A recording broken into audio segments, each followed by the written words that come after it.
Hello বন্ধুরা, আমি Pavel. Travel blog with Pavel YouTube চ্যানেলের সম্পূর্ণ নতুন ভিডিওতে তোমাদের স্বাগতম। আজ আমরা চলে এসেছি গাজীপুরের অন্যতম প্রাকৃতিক সৌন্দর্যে ভরা, চারদিকে নৈসর্গিক সৌন্দর্য ও সবুজে ঘেরা নান্দনিক রিসোর্ট শালবন গ্রিন রিসোর্টে। চলো না হারিয়ে যায় সবুজের নিরালায়। এই লক্ষ্যে সোনালী ব্যাংক পিএলসি এর 2012 সালের যোগদানকৃত সিনিয়র অফিসারেরা এই রিসোর্টে তাদের বাৎসরিক পিকনিকের আয়োজন করে। আমার সহধর্মিণী ওই অফিসারদের একজন হওয়ায় আমি তার হাজব্যান্ড হিসেবে এই পিকনিকে অংশগ্রহণ করি। হাজব্যান্ড হিসেবে পিকনিকে অংশগ্রহণ করে আমি যে সম্মান পেয়েছি, ঠিক তেমনি মুগ্ধ হয়েছি ওই ব্যাচের সকল সদস্যের টিম বন্ডিং দেখে। শহর থেকে দূরে সবুজে ঘেরা নিরে এসে চারপাশের বাহারি গাছে ঘেরা সবুজ মাঠ এক মানসিক প্রশান্তির দোলা দেয়। পরিবারের ছেলে মেয়ে সহ সকল সদস্য এই পিকনিকে অংশগ্রহণ করায় সবাই আনন্দে উদ্বেলিত হতে থাকে। এই পিকনিকে ছোট ছোট ছেলে মেয়েদের বাত ভাঙ্গা আনন্দ আসলেই আমাদেরকে মুগ্ধ করেছে। রিসোর্টের ডুপ্লেক্স বিল্ডিংগুলোর বিভিন্ন রুম আমাদের জন্য বরাদ্দ ছিল। ছেলে ও মেয়েদের আলাদাভাবে বরাদ্দকৃত রুমগুলোতে আমাদের ব্যাগ সহ প্রয়োজনীয় জিনিসপত্র রেখে সম্পূর্ণ ফ্রি হয়ে আমরা আনন্দ উপভোগ করতে নেমে যাই। একদিকে সবুজ মাঠে ছোট ছোট ছেলে মেয়েরা বায়োস্কোপ দেখা, নাগরদোলায় ওঠা ও দৌড়দৌড়িতে মত্ত হয়ে যায়।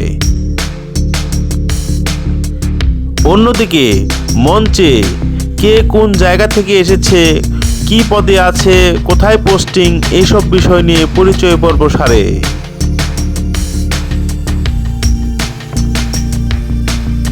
এই মাঠে বাচ্চারা এসে আনন্দ উপভোগ করে।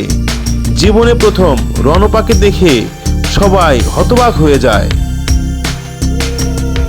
বাচ্চা ছেলে মেয়েগুলো সবচেয়ে রোমাঞ্চকর অভিজ্ঞতা ও আনন্দ নিয়েছে এই নাগরদোলায়। গ্রাম বাংলার প্রাচীন ঐতিহ্য এই নাগরদোলা। বিভিন্ন মেলায় এই সব নাগরদোলায় আমরাও অনেক উঠেছি। এই নাগরদোলা শিশুদের আনন্দ বহুগুণে বাড়িয়ে দিয়েছে। সেই সাথে ছিল বায়োস্কোপ। রিসোর্ট বা হোটেলগুলোতে ঘুরতে গেলে অনেকেই প্রিপারেশন নিয়ে যায় সুইমিং পুলে গোসল করার জন্য। আবহাওয়া অনেক ঠান্ডা হওয়ায় সুইমিং পুলে নামার কথা চিন্তাই করা যায় না। একটু দেরিতে হলেও সূর্যের দেখা পাওয়ায় অনেকেই ঠান্ডা উপেক্ষা করেই সুইমিং পুলে নেমে পড়ে। সুইমিং পুলের স্বচ্ছ পানিতে অনেকেই গোসল করে এবং সাঁতার কাটে। সেই আনন্দ আসলে ভাষায় বর্ণনা করা কঠিন। এই বাত ভাঙ্গা আনন্দ দীর্ঘদিন স্মৃতির পাতায় রয়ে যাবে। এই আনন্দ তাদের মনে প্রশান্তির দোলা দেয়। ছোট্ট শিশুদের ইভেন্টে তাদের কণ্ঠে গান, কবিতা আবৃত্তি শুনে মুগ্ধ হয়েছি। সুইমিং পুলে গোসলের পর জুম্মার নামাজ শেষে টোকেন নিয়ে সবাই দাঁড়িয়ে আছে সুশৃঙ্খলভাবে দুপুরের খাবার নেওয়ার জন্য। সকাল থেকেই অনেক পরিশ্রম হওয়ায় সবাই ক্ষুধার্ত ছিল। এজন্য লাঞ্চের সময় কেউ কারো দিকে না তাকিয়ে খাওয়া নিয়ে ব্যস্ত হয়ে পড়ে। অনেকেই চেয়ারে বসেই লাঞ্চ করে, কেউ বা সুইমিং পুলের ওখানে চেয়ার নিয়ে গিয়ে লাঞ্চ করে।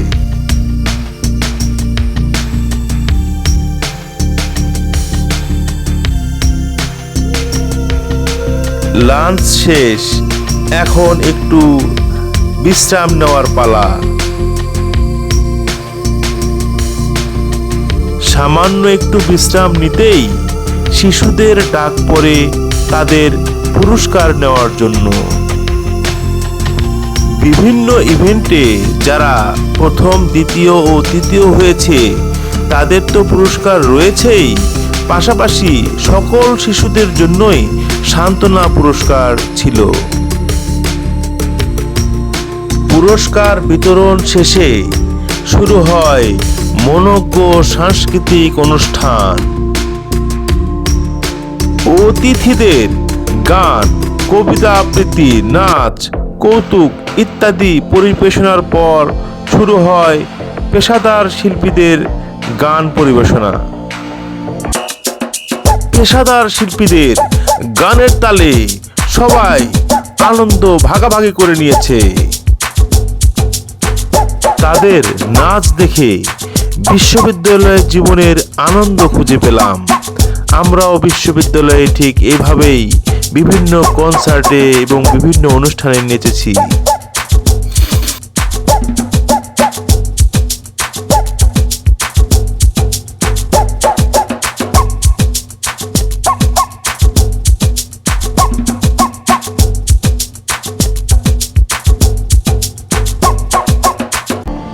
এই কনসার্ট শেষেই র্যাফেল ড্র এবং তারপর বাড়ি ফেরার পালা। আজ তাহলে এখানেই শেষ করছি বন্ধুরা, দেখা হবে নতুন কোনো ভিডিওতে। সবাই ভালো থেকো, আল্লাহ হাফেজ।